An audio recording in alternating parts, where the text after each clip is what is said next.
laying down, usually I'll just crack the door a little bit and turn the lights up, because if they're staring up at a bright fluorescent light, not really, just give them a fun for the headache patient too. to do and stuff like that.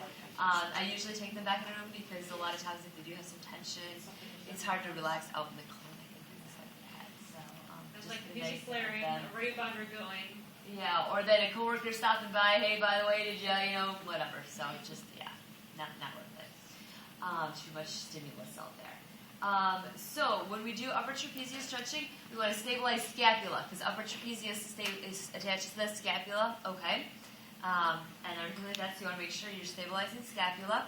And then you are just going to cup underneath the head and stuff, make sure you're supporting the neck and head.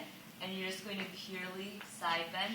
I just kind of come in and then do this. Instead of cranking the neck down to get more stretch, push a little bit more on the shoulder with that instability to get a little more of the stretch from there, okay? So don't go here, especially if the patient's acute. If they're like, I'm really not feeling that stretch, if they're in a little bit later stages, do more, a little bit adding here before you do this. Gentle with the cervical stretching, okay? You don't want to overstretch the patient, especially if they've got a car accident type thing, or if they've had a situation where they had a little bit of stretching of that area, okay? So this is not the hamstrings, okay? Go slowly, you feel it until you stop.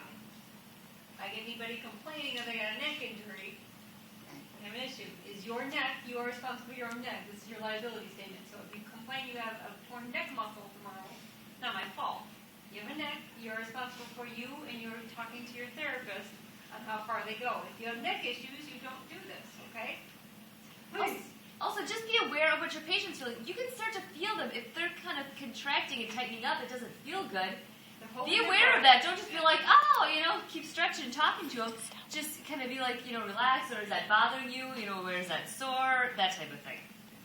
So make sure that the patient isn't guarding when you're doing this too. Okay, make sure they're relaxed, or you're not going to give a pure stretch, and the patient's going to be more sore from trying to hold their head up. Okay.